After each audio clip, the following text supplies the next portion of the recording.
find ourselves right now, and what OLA has learned from 2016 to 2020, was that we don't take anything for granted. That the thing that gave us the most solace was the law. The thing that we leaned into wasn't the errant statement here or someone throwing some hate thing there. We didn't get spun out by that. We just kind of zeroed into who are our partners, what conversations are we having that are real, what is the law, what are the boundaries of that law, and what is the mission of our institutions within the East End of Long Island. Our law enforcement agencies, our towns and our villages, our schools, our court systems. What are those missions? How are they working? How do we make sure that during times of turbulence that we can make sure at the very basic level that our community members that have been here for 20, 30, 40, 50 years, Latino community members, that we make sure that they're not suddenly pulled apart or separated out in a way because of misinformation, because of confusions, fears, because of mixed status families, because of assumptions around people, because they have an accent. People feel things in different ways, and it affects what they do and how they do it. And that's just a reality. It might not be what we'd like. We'd like for everyone to just know, like, hey, okay, good, you're safe here, everything's good, awesome, let's stop talking about it. The reality is there are enough reasons right now where the needs and the fears of our community are real. And I don't look at that as something that's blown out of proportion. We saw in 2016, 2020 that, yeah, there were raids. There were indiscriminate raids. There were ways that our local law enforcement didn't even know that raids were happening. And I know that and I trust that because on the onset, I reached out to every single one and got to sit down with pretty much every single one of our 10 police chiefs to talk about what was going to happen next. And what I found was that the commitment to our community is deep. It is there. Our leaders, Chief Sarlo, our mayors, Kathy at the town, there's a commitment to our community fully.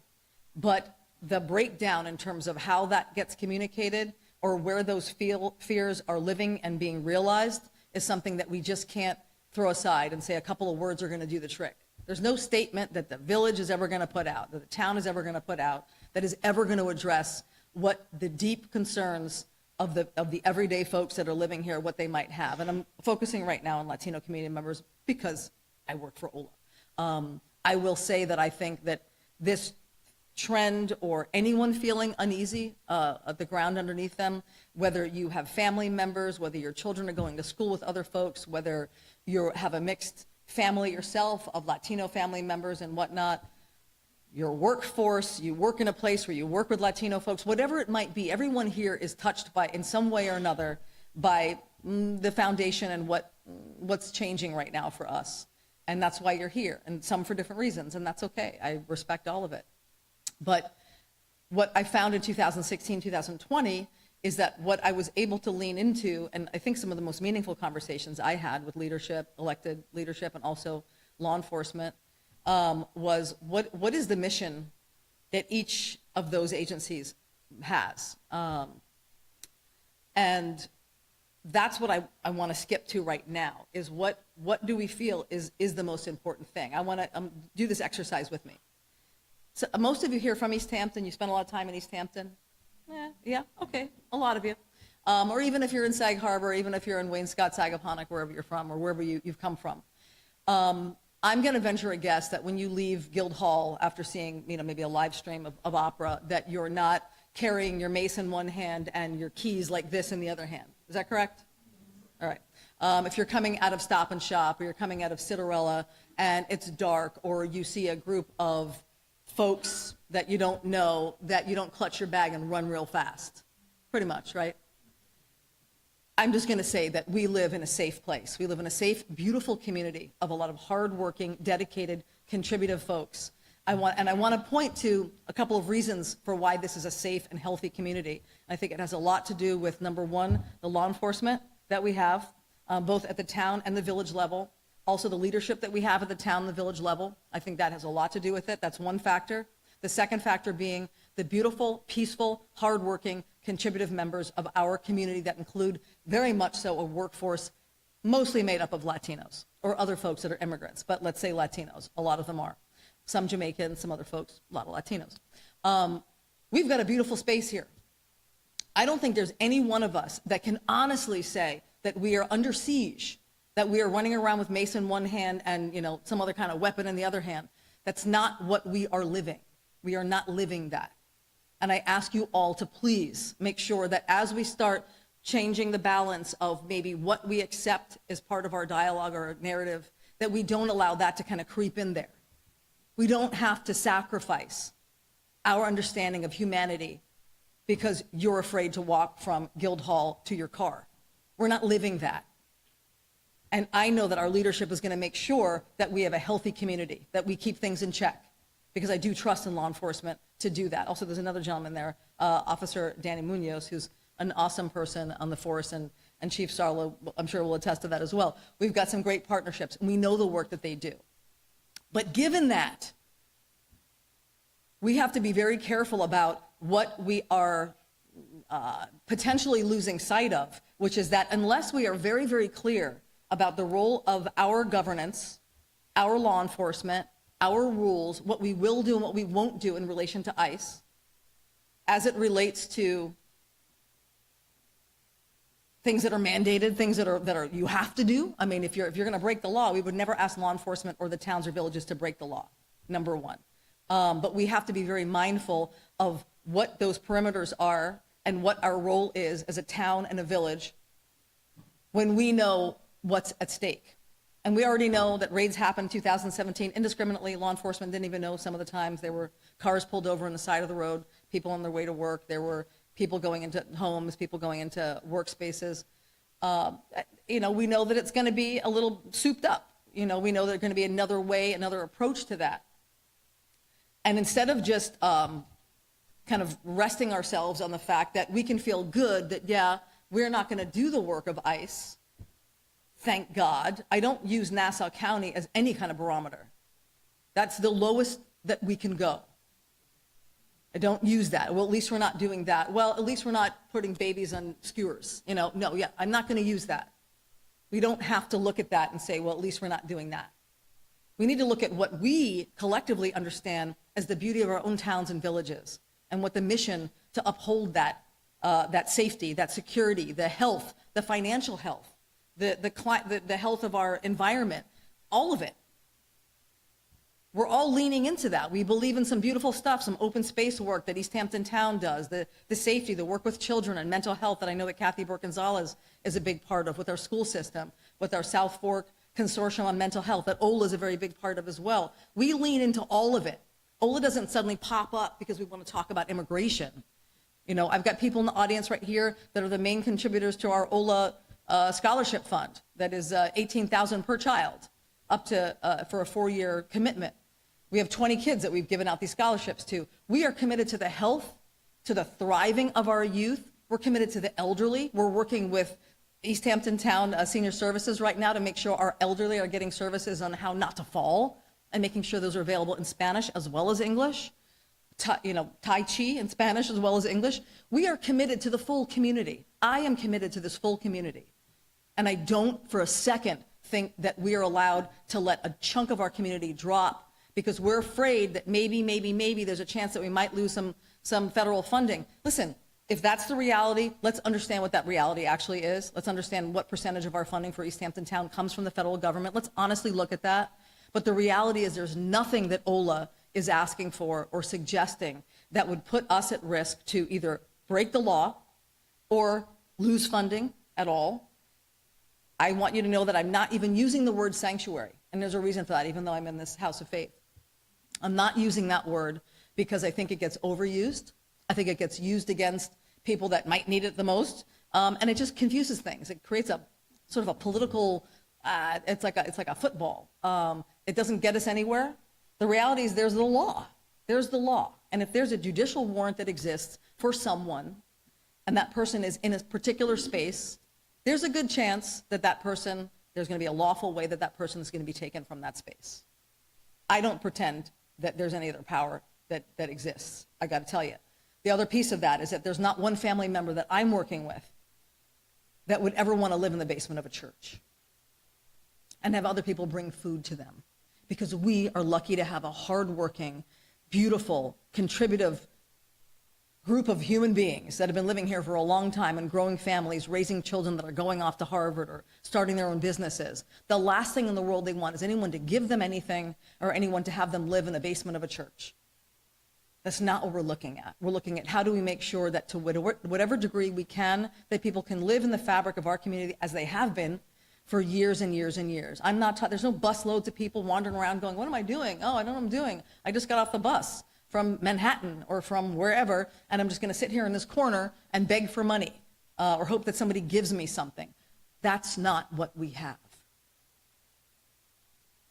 And the safety and the health of the community that we have, which is very well mixed, is really at stake right now. So the things that we talk about, and I'm not gonna harp on it too much, but we talk about just clarity. We talk about clarity, and the chief and Kathy and I met the other day, and what I love about the relationship that I have, especially with East Hampton Town and the chief of the town police force, is that it's a robust dialogue.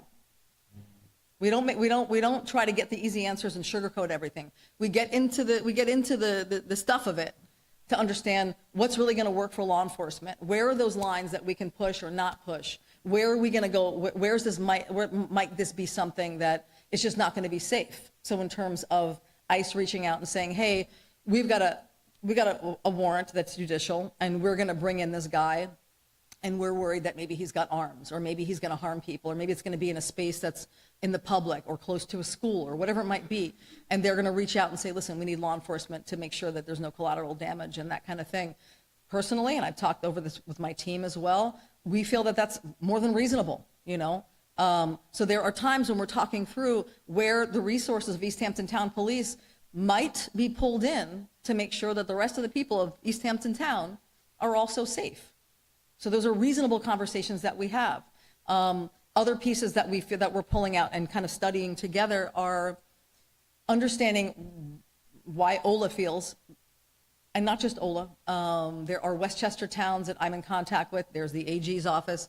Why it's important to codify some of the practices in policy. Why is it important to do that? You know, and we have very open conversations about, hey, when does it stop? Well, if we do this, then when are we going to do that? Maybe we'll do that. When does it change? And I agree with that. You don't want to just create policies out of organizational trauma, organizational constant shifting in the wind. You don't want that. But there are times that are none other. COVID was one of those times. We had to develop health and safety policy and procedure. I think at one point we even had a curfew. Different ways of doing things because the times were different. And in this moment right now, we need to understand that people's lives are in the balance. The health of our community as a whole is in the balance. And so understanding some of these things from a policy perspective allows law enforcement and our towns and villages to make sure there's a connection there of understanding, accountability, and a level of documentation of what is happening. Maybe there's a reason why we do have to approve that request to work with ICE on that safety issue that I just mentioned. Or maybe there's a request from ICE and it can't be met because it's not a judicial warrant. We also recognize that this time that we're in is going to change potentially the way our local law enforcement either might be pushed or be given more of a reason to not be able to say no. If other judicial warrants are accessible by ICE and it becomes impossible because it would be against the law for law enforcement to not honor a judicial warrant, we need to be prepared for that as well, because we don't know what's coming next. We don't know what might be a way to kind of get past some of the ways that we can lean on right now, which is a judicial warrant. We don't know that. We do know that we have to be careful with the word criminal, because the point that I've made, and I hope that we all can lean into that, the point that I've made is that where there are certainly some tricky, dangerous things that happen across this town and villages. There's a reason why we have a strong police force. There are violent crimes that happen. And maybe a lot of the reason why they don't affect you directly is because of the support that we have and the protection that we have from law enforcement. So I do want to make that point as well. is that we're very much aware of the need and the level of connection to law enforcement to protect and investigate and all that, which is also why we want to make sure that our Latinos are leaning into that process. We are driving people to, sending them over to law enforcement all the time, making sure that as much as we can connect the dots if we have to, sometimes we can't or we don't have to, and we just send someone to file a police report or to get the information themselves. Oftentimes they're working with Officer Munoz or other folks in the force. But that connection is a very important one, because the minute that people don't feel that they can do that, they pull away. And it's not going to be the job that OLA does alone. It's what law enforcement is doing. It's what the town and villages are doing by putting out these statements. But what we want to make sure of is on the other side of those statements, there are policies. So that at the end of the day, our towns and our village, our governance over law enforcement, with law enforcement, so we're not throwing them out there and saying, hey, you take care of it. That's not respectful, and it's not what we should be doing. Not now. So if we have policies there that allow to understand when that connection might happen within the law, and I would say that our towns and villages maybe need less immigration lawyers than they might need to make sure that constitutional law, human rights law, take a look at what we need to do, what we have to do to make sure that there's accountability. You don't want to look back in the past and say, wait a minute, that could have been done better. We've had some bad guidance in the past. I'm not going to go into it, but it has led us to certain things that maybe wasn't the best guidance. And I'd like to say that we've learned from it, and now that going forward, we're going to make sure that we don't take any of that for granted, that there should be accountability. At the end of this month or the next month or ongoing through the next however long it is, that we're able to look and say, what were we doing to protect the peaceful, beautiful, healthy community that we are so lucky to have? What did we do?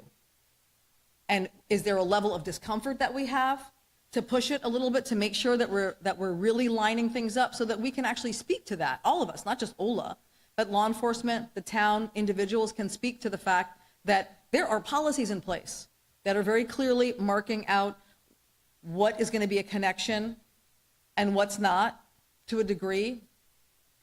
There are going to be aspects of criminality that are going to be souped up if someone steals a candy bar in combination with something that might be an active order of removal, and that active order of removal could be because they lost a case, they tried a case, they lost, and now they're in a removal proceeding, and they stole the candy bar. I'm doing the ridiculous thing, but I'm just letting you know that level of crime could be enough to potentially trigger a warrant that might be something that our law enforcement might have to honor. So these are things that I want to put out there, because I'm going to say that if we start seeing that, there's going to be a level that I know it's going to be very rough. But if we don't stay in an active dialogue on that, and we don't let our community understand what the line is for us as leaders in our own homes, in our clergy, in our law enforcement, in our towns and villages, if we can't stand on that line precisely, we're not doing anything good for our children, for anyone's children, for the legacy of this town, the legacy of this village. It's not good. And I know that we can do more. So OLA's leaning in, but we're not leaning in some giant, I know there's some cameras around and stuff like that. We're trying to have a lot of private one-on-one dialogues. I'm looking forward to, and I hope it happens, but Chief Kiernan over in Southampton and Chief Isola, I think, there is an East End Chiefs meeting that happens, and I would be honored to be able to be there, and I think that I'd like to have that deeper conversation happen as well. But it really is, it's all about that, and not backing away from it, not accepting these sort of quick and easy statements. We need to understand that things are going to get tougher. We're at the precipice of something that is going to get tougher. We're doing trainings right now, something called the temporary designation of parental custody, which is a revocable, and the proper way to do it, the horrible conversation, but how do we make sure that a parent or parents that don't have any family members or friends who are citizens or legal permanent residents available to take their children if they are detained without notice while the kid's at school or whenever. This emergency planning process is a hard one to go through, but it's an important one because it also gives people at least a degree of peace of mind. We should all have an emergency plan. But it's a tough one. It's a tough one to talk through. And we were clocking mental health back in 2016 because we started pulling together family mental health workshops to make sure that the parents understood what they could be doing for their own mental health and things that they shouldn't be doing, like talking about the news or having the news on when the kids are around. And we started clocking it then and did a lot of surveys, a lot of research, and that developed into Youth Connect, which we offer to all of our East End school districts, all the ones that have middle schools and high schools. We're not in elementary schools, and we also run a helpline from 9 a.m. to 11 p.m. 7 days a week, and we answer that mostly by text in English and Spanish within 2 minutes of someone texting us. We're the only organization offering that. We're a Latino organization. We're helping white kids, black kids, Shinnecock kids, Latino kids. It doesn't matter. A kid that has a bunch of money and a therapist doesn't feel comfortable talking to the therapist at the moment, or it's a Sunday, they might be texting us. We are leaning into the health and the wellness of all of our youth of the East End of Long Island because we know that we can and we know that we should. So our commitment is there. And I'm not popping up here because suddenly we're talking about immigration. I'm popping up here, I was invited here because this is a big conversation. And we want to let you know that there are careful conversations, dialogues that are happening, real considerations that we're having about what can we do so that we can be a healthy community and we can move forward in a positive way and then look backward in a way that we can be proud of everything that we've done and that we know that we didn't shut our brain off because we heard the word criminal, criminal, criminal, criminal, that we didn't shut our brain off because it's awkward, it's icky. Oh, I don't know if I want to have that conversation. I'm not sure. We can't afford to do it. There's too much at stake. And so I'm going to stop there for a moment, and I'm going to take some questions, I guess. So Cecily and I are going to collect questions. Oh, okay. You have questions written down. Just pass them to us real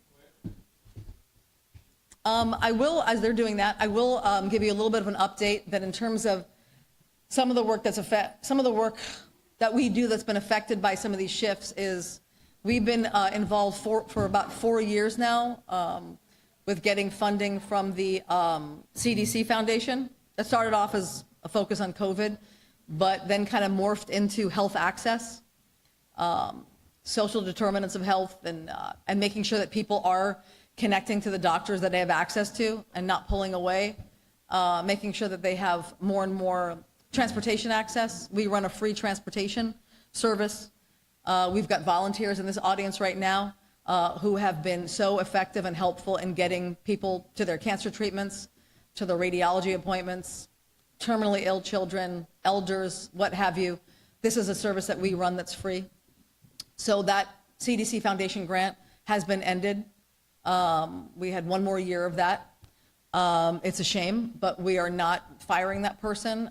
We started something called Healthy East End. A lot of work that OLA does doesn't start with the money, which might be kind of stupid for the finance people out there, but it starts with the need. It starts with our ability to test out, can we actually do this thing? Or is this like too big, too crazy, whatever? We test it out, there's a need, we try it out, we're like, we can do this. And then we try to find the money. You know, it's maybe a little bit backwards for some people, but Healthy East End grew out of the work that we did during COVID, during testing, then during vaccinations, then during all the other needs that our community needed as a result of long COVID and whatnot. So that's, that funding fell off. The immigration lawyer that we were able to hire, we have 2 immigration lawyers, but one that we were able to hire through a grant from Immigrant Justice Corp that has fellows they send out all over the U.S. We got a great fellow to focus in on the work with our youth that have been living here, youth that have a parent or a guardian that they're living with, they're safe, everything's good. It has to run through family court and then it goes to immigration court, but it's a very solid way of making sure that youth has a viable pathway to citizenship. We just found out yesterday that they put a stop work order on the work that we're doing. Thank heavens, thank God, that there are a number of people supporting our legal defense fund. And then we were able to say that if IJC falls away, that we are going to keep this lawyer on based on the amazing support and the funds that we raised. So it's an example of something falls and something comes through a door or comes down from heaven, wherever it's coming from. But we're very lucky for that. But I kind of wanted to share with you some direct effect that we're having right now. We've got a whole bunch of questions. Is there any kind of grouping? Or? Yeah, that's a challenge. So, Don't worry about it. I'll just do it. I'll just do it. I'm school gonna run here. parents. School parents. This is related to yes. children and, Yeah, let's talk about school. Let's talk about school. So does OLA keep individuals, how to prepare, help individual, how to prepare if deported and deported, no kids, so there's a but category. sell house. Oh, yeah. Good question, good What question. preparation you do for families and what would happen if I showed up at a school? Okay, those are two great questions. So in terms of the emergency planning, we incorporate all of that. So we start off usually with kind of more of a general know your rights. So we're doing a second one in a different location, but where we're going to focus on the full breadth of emergency planning. So yeah, let's say you own a business, you have financial needs, you've got medication, you're taking care of an elder, it's your mom, your gram, or whatever. What are the plans? You know, who's going to be doing that if you can't? So all the financial pieces of that need to be all worked out. Who's got all those documents? How are you copying them? Who's got them? Who are those 10 people that you want to make sure get that phone call the minute that something's happened? And that could be that maybe if you just fall ill. I mean, we're trying to contextualize this with people that it's not all just about, you know, the fears around immigration, but also kind of like we're trying to not normalize it, but make it more about just getting good planning, you know, lower the level of hysteria. But it's important to have those plans, and it's important to make sure that all the critical institutions in your life. It could be that you have a child with special needs. It could be that you have an elder with a doctor and certain medication. You've got to communicate with all of them. So whatever that plan's going to be, you know, we're training and helping people to understand how to do that, and helping to do that sometimes with community members who do not have who have not been ever felt that they have the strength to go talk to their doctor. We've got people in other towns, they can't even get an appointment with the principal of the school because they're told that the decision was already made. You don't have to talk to anyone about that. A person who was McKinney-Vento, so it was an illegal lockout. They had to move, and they had to keep sending their child to the original school, which was in the same, you know, it was like 10 miles away, but another decision was being made against that, and this mom couldn't even get an appointment with the principal because she was told, oh, no, we already made that decision. She called the district office. District office said, no, I know who you are. Decision was already made. You don't have to talk to anyone. There are many, many times when our community members, with a little bit of English or no English and a friend interpreting, or saying, hey, listen, I really need help to make sure that this is happening for my child, or children with special needs. It's not you just walk on the door, you knock on the door, hey, I want to have a meeting with you. It doesn't work that way. So these emergency plans and how they get put in place with doctors' offices, pediatric offices, schools, whatever it might be. You know, sometimes there's some support needed. We are actually working with some community members as volunteers to sometimes go to those meetings, not as advocates, because we want to make sure that we're not asking people to take on that role that haven't been doing this for years, but to just simply sit with people, maybe drive them, be there, be some moral support, because it's not always an easy thing to do. In terms of schools, I'll say that you know, we're really happy with a lot of the statements that have been made by our superintendents in relation to how to protect the school. What we're also doing with schools in a very similar way is kind of looking at what some of those policies are. What is the most strength that can happen within a school, to the degree that a school can have a certain strength and say, no, you know, this or that. One of the ways is a very simple thing, which is the directory information. Directory information, which is what you might use if you're wanting to pull together a party or a PTA meeting or something more, or something of different levels, but you want to have everyone's name and their address, and you want to know, and you're just new to the school, and you want to know who the parents are that live nearby and have a play date. That's the innocuous reason for a directory, quite honestly. School's going to have that information anyway, but that's a different way. School holds that in more of a private way. But for the directory, that's a public situation. And some of our schools have even collected countries of origin, which is not against the law, but kind of a little, maybe not the best thing, but maybe it's fun for international night, but it's not the greatest thing for now. So what we're asking schools to do in a uniform kind of way, we have 23 school districts across the east end of Long Island, is to pull that data from public site. Don't make it that easy. Don't make it that easy. And if ICE needs that information, they're going to have to have a judicial warrant for that information for a specific person that they're looking for, but not just to have it out there. So right now, schools are thinking about it. Some schools are doing it. I'm not going to quote any of the schools that I know, but I think I think some schools are really just leaning in and doing all the right things. And some schools are talking it over with the lawyers, talking it over. What are we talking over? What's at stake to pull that information? You know, and if there are parents out there that say, no, I want the PTA, there are other ways that those parents can gather the information face to face and what they need to do. I don't think it's that much of a heartache or a hardship, I guess, to be able to do that in a uniform way. At the very least, parents can go to the school and say, hey, listen, I'd like to have my information taken from the public directory. You would think that would be an easy thing for a parent to do. It is not. Because anytime a Latino parent who doesn't speak English that well or just is fearful because they don't want to do the wrong thing because the schools maybe in their country are like, high level, you don't talk to anybody, certainly not the superintendent or the principal. But if a parent goes up to say, listen, I want my data off of there, it feels like it's singling them out, or they're causing a problem, or they're the pain in the butt person, whatever it is. They don't feel comfortable doing it. And so we're trying to avoid 23 school districts with a bunch of parents having to come to OLA to say, hey, can you do this, can you do that? We'd rather just see the policy exist. I will say that in terms of numbers, you probably heard me say this number before, but across our 23 school districts, the average that we have of Latino student body is 50%, and that's a low average. Some districts have 70%, some have 25%, but really the average is 50%. And that doesn't mean that they're undocumented, it doesn't mean they don't speak English, it doesn't mean they haven't been here for a long time. But we can extrapolate from that there are families connected to those kids, that might have been here for a lot longer, might be very strong, having their businesses, doing different things, or there might be some people in that household that don't quite know how to navigate systems like that. It's not that easy. So that's some work that we're doing with schools. I'm sorry, one other thing was just making sure that when parents are wanting to talk through any sort of emergency plan or having the emergency contacts, that process is a smooth one and a pretty easy one.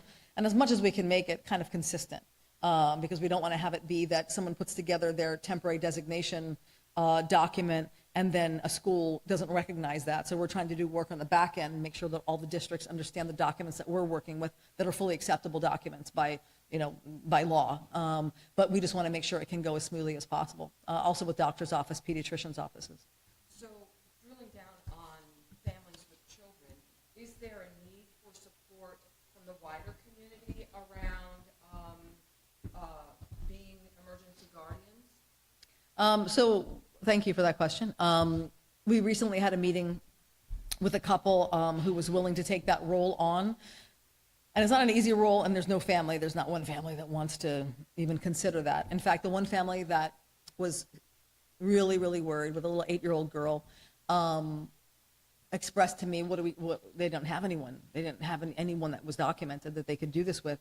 And I happen to have known this couple, and so I had a meeting I put together, and we were at this couple's beautiful home, and they're just very genuine and down to earth, and we were talking through all the different, what we would do, and it was just too much. It was too much for the mom. The kid was doing really well here, been here for a little bit. She's 8 years old. Mom got in a plane with the kid and went back to the home country, which I don't know how safe that situation is for her, but she could not even consider for a moment that she and her husband could be taken away from their daughter. So that we couldn't even do. But we do need people that are willing to consider that. But I will say there's no one easy way that, it just looks like that. Could be that a family would want to get the child on a plane immediately somewhere. But of course, then we have to make sure, does the child have documents that they could travel there? Is the child going to travel alone? Is that family that's helping out going to fly with the child? There's a million different considerations. Will that child need to be in their care for a few months to go to school, go to doctor's appointments, to have special needs services happen at a school? It's that realm, so I give you all that, and that in case anyone's interested, that it's a broader conversation, that no one just stamps something and says, oh, that's it, you're the temporary designee. It is revocable at any time. It expires after 6 months, but it is good in terms of just peace of mind to know that you've got all your ducks in a row. If hope to God none of it ever happens, we recognize that a lot of our maybe high risk folks who might have a deportation order because they lost a case, the folks that are violent criminals that have been convicted of this or that, or folks that have repeated DWIs, which is not something that we get behind and say, oh gosh, protect all the folks that keep doing DWIs. Nobody has an interest in that. I don't have an interest in that. I want us to be safe on the roads. I want my family, I want my daughter to be safe on the road. I want us all to be safe on the roads. But what we want to take a look at is that the people that we're working with, we're understanding a lot of their backgrounds. And the families that we're working with, a lot of them have no intersection with any kind of criminal situation. Maybe a first-time DWI long time ago, that story that happened with the guy that was working in East Hampton, he had a DWI a long time ago. He completed everything he was supposed to do. He didn't serve time, but he did whatever he was supposed to do, and that was like years ago. And he was a person that was picked up, and then the community rallied around him. Actually, we helped, and the community helped mainly, and got him out of detention, got him back home again. We were working with his family at that time. That was just one example. But it's the kind of scenario where there's not one of us, and I'll raise my hand, it wasn't me, but it was someone in my family, that had actually had 2 DWIs. And it was horrible. And it was horrible that that person did that. But I also am thinking, wow, consequences, yeah, we got to look at consequences. But I just don't think that there's any one of us in this room that could be like, the devil, not good. But I just want to say we're not doing a lot of criminal defense. We don't do any criminal defense, by the way. So if you could go deeper with how OLA is working to educate and prepare the Latino community for the current situation, how you're disseminating information and how that's working so that people know how to respond if they're approached. Sure. So the Know Your Rights trainings that are happening, a lot of organizations are doing them in other parts of Long Island or New York. I was just in Albany for a caucus that happens every year, and and it was good to meet. I stay current with that because of the work that we do. Our mental health work is on the New York State budget, and I want to make sure that it stays there and grows there. But a lot of what I hear from the other work that's happening with regard to Know Your Rights, it's the same kind of information, and I'm really proud of the work that we do with that.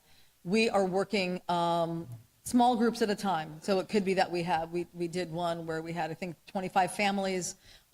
We make sure there's childcare. I will not ever have a conversation like this if there's a child in the room about that topic. And we have childcare, arts and crafts, wonderful volunteers that support that. We usually have a dinner or have some sort of food, because food is imperative. I'm sorry that I didn't bring any food today. I didn't know how people were going to be here. But we'll do Know Your Rights trainings, and we do them across the full gamut. Your rights and responsibilities as a parent, your rights regarding an immigration raid that might happen at a home. Maybe it's not your home. Maybe you share a home with 2 other families. And maybe someone in that family has an active deportation order. And what are you going to do? You might not always know this, but people can also look into their own A numbers, their own alien number, and kind of just keep track of their cases as well. A lot of cases are just ongoing. They have to check in, or it's an asylum case that's going for a while, or a SIJ case, VAWA, U visa, whatever it might be. And that we encourage them to have a real understanding of their cases. One thing that I think is very important to share is that why our immigration work that we do, pro bono, is important, is because there's so many people that have actual viable cases. We do not make up an asylum case. It'll be the worst thing in the world that could ever happen to someone if you try to take some flimsy thing, throw it together and say asylum, because that's it. Because once you lose that, and judges aren't messing around, those judges will say no, and then you're kind of, you got a little bit of a mark against you as an organization and as an individual. One of our board members is Sarah Burr, who's a very, very renowned retired immigration judge, really well known and very well respected. There's no way that we put that together, but a lot of our community members have viable cases. They can't even get started because we've got a lot of folks that of course the waiting lists get high. We got a lot of really great immigration lawyers, and we've got some immigration firms further up the island that aren't so great. They're like sausage factories. People come in, they take $10,000 of the money that this person grabbed from everyone that they possibly know, and then they find out 6 months later that, it's really not a strong case. We think you should drop it. There's a lot of unscrupulous things that are going on, but when we can work with folks and know that there's a viable pathway and we can move forward, that's what we're leaning into as well. So the Know Your Rights training is what to do if you experience ICE at your door in your house, what you're experiencing if you're driving, if you're walking down the street. If someone's driving, it is against the law to not stop. But what I found from law enforcement, I had officers call me that said, Minerva, don't tell anyone I'm calling you, but I am pissed off because I'm driving down the street. I see this unmarked car pulling people over, and those people are going to think that it's law enforcement, but it's not. and they're fearful. So, people have to kind of pull over, but they have to pull over, whether it's ICE or law enforcement. But one thing that we're recognizing is as these fears continue, because we saw it back then and we see it now, the exploitation level that we're dealing with is insane. We are working with 40 active wage theft cases right now, 40 of them. And this is because people can get away with it more and more and more. So our team, our advocacy team, Erica Padilla, Wally Ramirez, Alma Tovar, Emily Lepercio, are all over it to make sure that if we get a wage theft case, if we get an illegal eviction, illegal lockout case, this type of thing, that they're all over it. But exploitation just goes through the roof. And it's not because people don't know. But once they get a call from us or a letter from us explaining the law, and we highlight the law, then oftentimes Erica has been kind of successful in getting people get their money. I promise, nothing fishy is going on. Or we're working with the Department of Labor, but they're tapped out as well. So, but this is kind of what happens, So we're guiding people through that, and so in terms of all of those aspects of know your rights and what to do in case of. So there are a number of questions relating to the presence of ICE in our various communities, how to handle ICE if they show up at our places of business, church, school, Okay, so let me go with that. There's a training that we're offering that we did last time too, but a couple of Chamber of Commerce's meetings I'm going to go to. But individual businesses, or if people have businesses, whether you have some Latinos working there or not, or if it's a business that tends to have Latino power behind it or workforce behind it, the assumption is that everyone's documented. The problem is that everyone's a target. So if you're running a landscaping business or a restaurant, or you're running a business that is largely fueled by Latino labor, that it could be that you're a target. You should be ready and available to understand what your rights are as a business owner, your rights and your responsibilities. So public spaces like a parking lot are, of course, open to ICE. They can be wherever they need to be out there. If it's a restaurant, they could be wherever the people have their dinner. That's open. But spaces like the basement or the kitchen or the office, those are private spaces. You should mark those as private space. Or private area.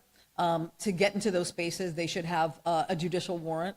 And you should make sure that you're training your staff, because quite honestly, it's a little scary. If someone showed up, or a couple people showed up and they're in uniform and they're like, we need to get in there, we need to hear this, we need to do whatever we need to do. You don't want someone that's like freeze and open the door.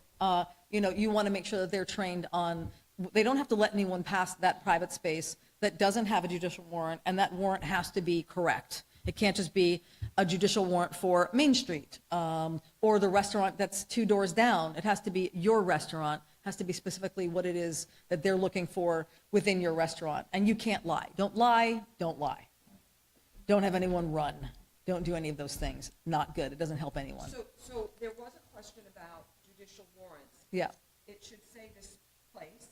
Will it have a name of a person? Will it state a crime on it? It won't state a crime on it. That was a conversation I remember having a lot with law enforcement, was that it wasn't always even privy to them what some of the warrants were about, how serious they were or not. It did, so the warrant will most definitely have, if they're looking for the person, if it's something that's looking in terms of they want records or they want this and that, it's going to be something that's specific. So whether that's a subpoena or whether that's a warrant, a judicial warrant, this specificity is going to be there. And it's not just going to be, we want to come in and look around. And I could also ask the chief to kind of corroborate that. Okay, thank you. So when people are detained, is there, how does one keep track of where they are? Is there some sort of central listing? If a school or a church or a business is concerned about what happened with their employee, how to track that information? So it's a difficult thing because you want to have conversations. You want to show yourself to be just sort of available. Plus, if you're an employer, you kind of, whatever the emergency is, maybe your employee is sick, maybe something happened. Whatever it is, it can be kind of boiled down to kind of like layman's terms. So not everything is like immigration, because it scares the heck out of people, but just sort of like layman's terms. What's your plan if there's an emergency? if something happens, you're sick, who do I follow up with? There can be ways of doing that are, but it's an important conversation to have. But in terms of, there's the central registry would be ICE. If you're concerned about where someone might be, you can reach out to OLA, but if you're working with a family member of that person, if that person does have an A number, which is an alien number, there is a way that you can go through a database, a phone number to track that A number down. What we did find back in 2016 to 2020 is that when people were detained and people didn't know where they went, it could be that there were a few hours where someone had no idea, and that was the most frightening thing in the world. We dealt with a mom of a kid who was maybe a young adult, maybe he was like 20 something, and she couldn't locate him. And it was a little bit before he was processed, but generally pretty quick. It was, I think, in a matter of maybe less than half a day, about half a day maybe, and then we're able to locate where this person was. But once someone is detained, the reality is that there's definitely collateral damage that happens in some of the sweeps that have happened in the past anyway, where you've got a carload of folks. You don't have a judicial warrant, you have reason to believe that they're in the country unlawfully, and you've got a bit more of a souped up power as an immigration agent to be able to take those people in and process them or learn, and you decide that they're all going to be detained. Once those people are detained, even if they have an active asylum case or whatever case, they might not get out of that situation. And most of those folks are not going to have lawyers. So it's not as simple as saying, call your lawyer. Who's got a lawyer? So family members having that situation or employers having that situation, if you wanted to reach out to OLA, we don't have some beefed up ability to go to Orange County or to go to all these detention centers, but in terms of connecting up, we are also connected to all the immigrant advocacy organizations across the entire state and beyond. So in terms of what they're doing, what they're seeing, any resources, our lawyers, we don't have lawyers that we deploy to, all these detention centers, but we can help track people down and try to help guide people on how to track people down. So we know you don't have a crystal ball, but there is concern being expressed by a few people about the impact of these new policies on the workforce that we rely on for caregiving, for working, landscaping, all the full range of jobs in stores. There's a concern about the impact of that on just our way of life and businesses not being able to secure sufficient employees. Yeah, so it's a good concern. It's a real concern. I don't love the way the Post characterized it. Is everyone afraid of their nannies getting deported? It's a real concern, and it's and it's the workforce. It's also the students that we have. I don't know if I've got some school folks in the house here, but we've got 50% Latino student body, and a lot of them are valedictorians. A lot of them are the ones that are creating the competition to do some really amazing work. I go to East Hampton presentations and the science work that they do, and other school districts, Hampton Bays and Greenport and Riverhead.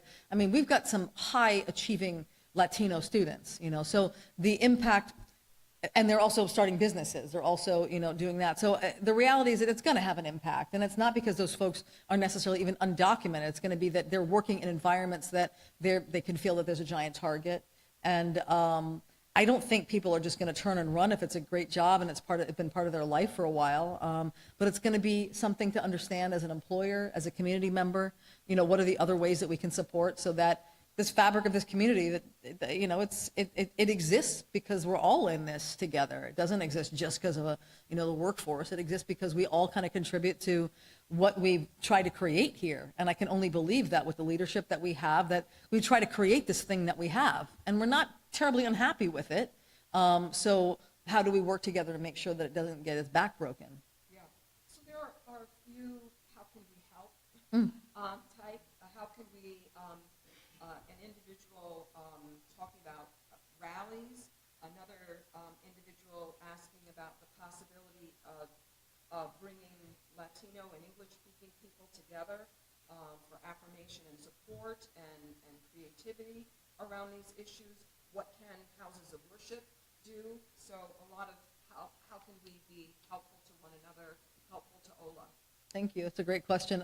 Those QR codes, we created these 3 buckets because they seem to sort of separate things out in a way that we can manage, because I don't have a volunteer coordinator, but it's kind of me and 2 other people that help me out. But in relation to direct support, so if you're the person that wants to drive someone to the doctor's appointment or wants to accompany them to, a very important meeting, a school meeting, or whatever it might be, that could be for you. If you're a person that wants to take your professional services, you're a great writer, you're a great researcher, you want to be involved in that regard, or you're a lawyer. Doesn't mean that we're not going to give you direct cases. That's not how we can work.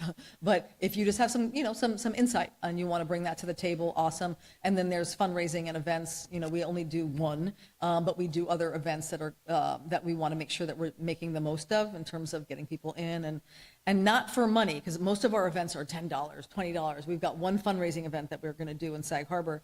That's at the church in July 17th.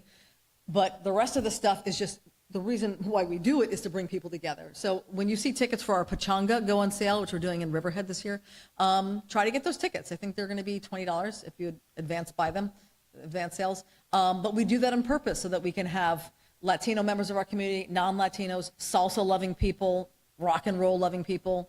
We won't be playing rock and roll, but that we're all together. So that kind of, those places to mix and mingle are important, but we're not going to set up a affinity meeting between, what we do instead is we have you all and we understand what you want to do or willing to do, and then we kind of do that in more of a specific way. So the couple that wanted to help out in that way. Also, the picture that I took today, I share that out to people and say, these are the folks that have come to learn more, to potentially support. I don't mischaracterize it. You're maybe here to learn more. Maybe you don't want to support. It's okay. But that there are people that are interested in this topic, and that does mean a lot to people. So that's one way, is definitely getting involved in that regard. The presence of ICE on the East End, are you aware of whether they have stationed themselves, aside from there's a concern that they might be on North Main Street? Yeah, there are a lot of concerns and a lot of rumors, unfortunately. And so we cannot tackle every one of those rumors. When we can, we'll send people out. If some action is happening, if I have someone nearby, I might say, hey, can you check that out? But oftentimes it goes away, and then I reach out to the people that should have been there at that time, and they're like, no, nothing like that happened at all.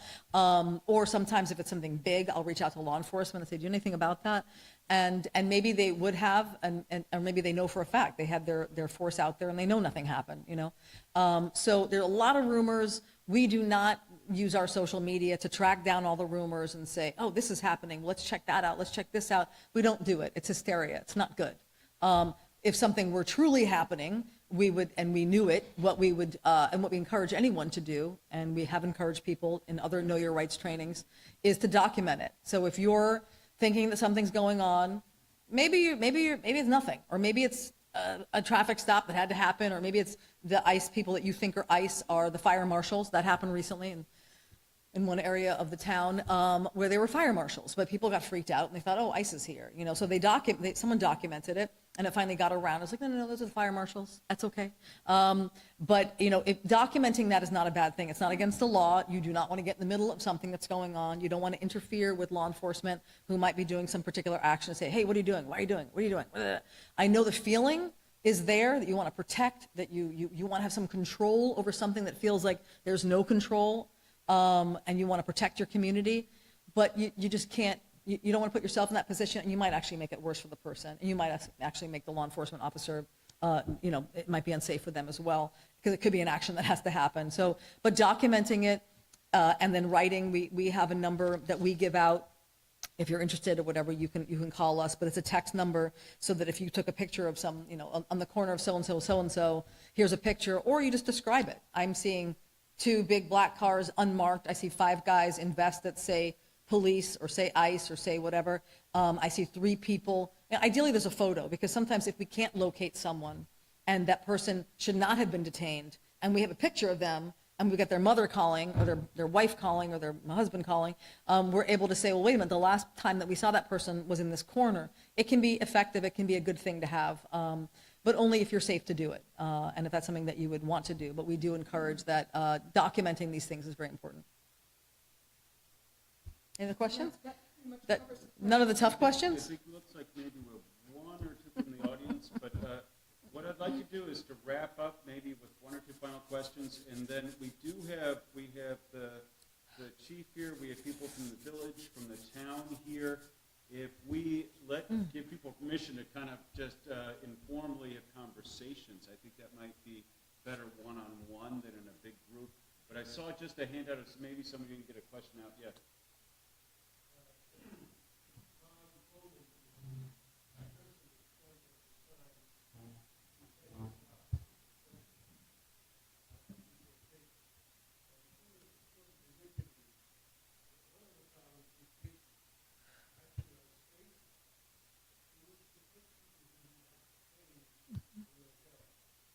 Mm-hmm.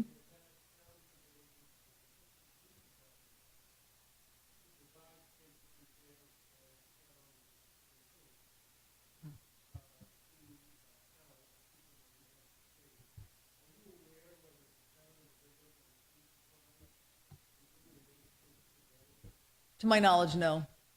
No.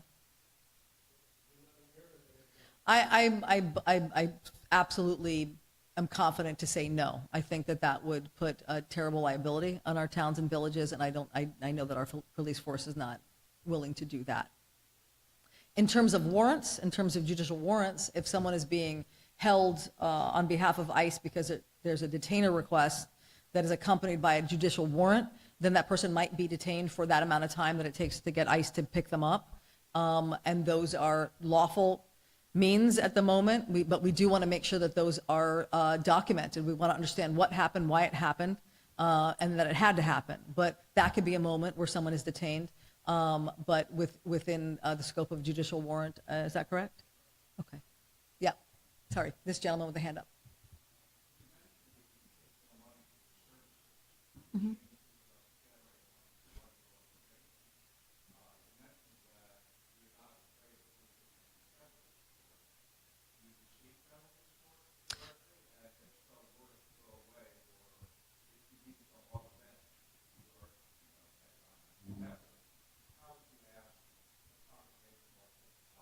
Thank you. So we did have two sources of funding that were coming through federal funding streams, and we've lost both of them. One of them is in relation to our health work, our Healthy East End work, and so that's gone. And the other one is the work that we're doing with youth that have viable citizenship pathways. That was through the Department of Justice, I believe. That's being, it's a court battle right now. Just learned about it yesterday. But we are going to commit to keeping that lawyer on board. She's amazing. And we're going to commit to keeping our Healthy East End team member on board as well. And the way that our community has been helping has really been leaning in. I mean, so if the QR codes or the website to OLA, there's a donate button. There's a P.O. Box 278, Sagaponack, New York, 11962. Mail a check and don't worry about the percentages being taken off your credit card. Or go to the donate button on our website. Or if there's a foundation that you have within your family, or you're in a workspace that might allow you to do a matching grant type of thing or a matching funding, we would love that. Legacy giving is very important to us as well. This is not a one-shot situation. We're leaning in for the health of this community since 2002, so that's about 23 years now. We're going to keep leaning in. This is generational. We're not looking to scoop out and have Latino people be really strong. I grew up in Miami. Okay, and I love Miami. I got out of there. I grew up in Miami, and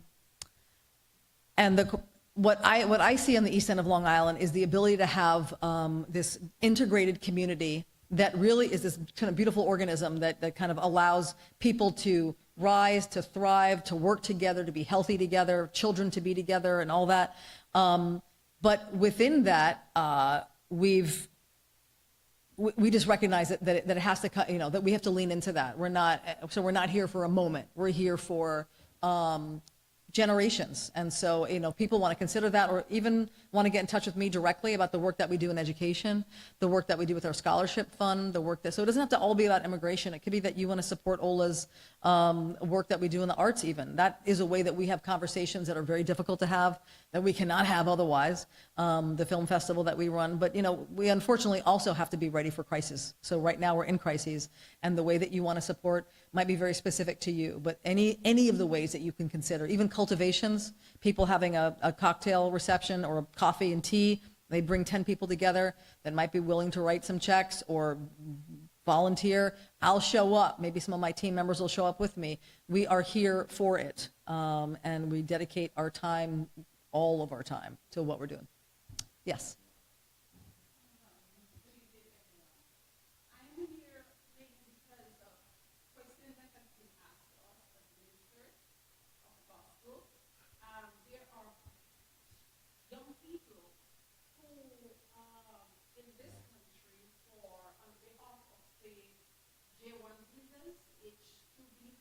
Mm-hmm. And the DEFA, mm-hmm. and some of them overstay. Mm-hmm. And they are asking us. We don't have an answer for that. So we were very excited when Reverend Ben spoke to us about coming to meeting, because I said to my husband that at least if somebody showed up at the church, we can say so and so, and go to Reverend Ben for advice, or to you as lovely lady. I'm a Jamaican, and we have a lot of people that work in this area, mm-hmm. that does the J1 and forward, mm-hmm. and young people who are deaf, like Mr. Moss, he came on H-2B visa, and we have.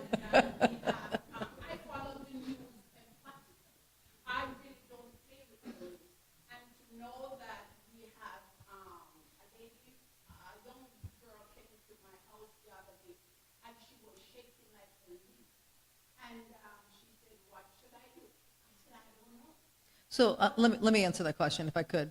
I think being able to have Father Ben and Mother Cecily is extremely important. I think that our houses of faith should certainly have, if they're on the east end of Long Island, if there's another organization that that does what we do, I'm not aware of it, but lean into them. OLA, we do have we have 2 immigration lawyers. Here's the situation. We're not going to take every case that's a direct representative case. We can't take all direct representation. What a lot of nonprofits are doing are also doing pro se work. But the pro se work that we do is outrageously detailed. So we don't just give someone some advice and say, go to immigration court on your own. We help them prepare their entire portfolio, whatever it's going to be, their entire case. And then they might go in and represent themselves, because if we sign on the dotted line as their lawyers, that's years. Once we commit to a case, we're committed. But in terms of understanding what each person might have, there's not a one size fits all. So one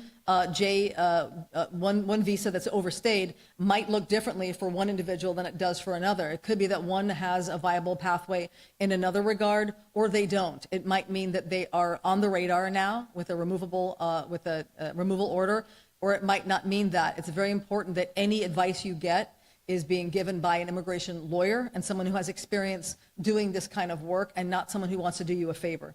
So if you have a person that you want to send our way, they would call our number, or their parents could call us, or they can call us directly. That information is on those brochures out there. Our office number is the 631-899-3441 number. We have an office here in East Hampton. We don't just keep the doors open. It's by appointment. But if you call, we can give you a lot of information over the phone, or that individual, and we can help track it down and understand, can we maybe take that on as a pro se case? Is it something we can look up and at least give guidance that the person does not have a pathway, and they should avoid any and every possible way of being involved in driving without a license, drinking and driving, anything at all, because there can be small little things that happen, and we're guiding our community members on that as well. But we at least would want to be able to tell someone, maybe you don't have a viable pathway, or maybe you do. So they can reach out to OLA. You're so welcome. I think that we're at a good, I can see some movement in the crowd. We're at a good kind of break point. Mm-hmm. What I would love to do is just let people gather informally for a while. You're more than welcome to stay and have conversations. But I want to say thank you. Thank you to Minerva for today.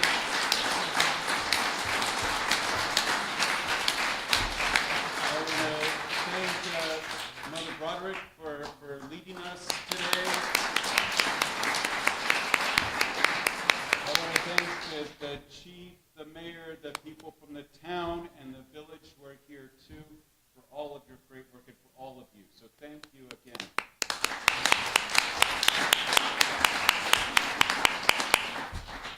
Thank you. Thank you. It was good timing. Yeah. It was kind of unbelievable good timing. Thank you so much. But she has to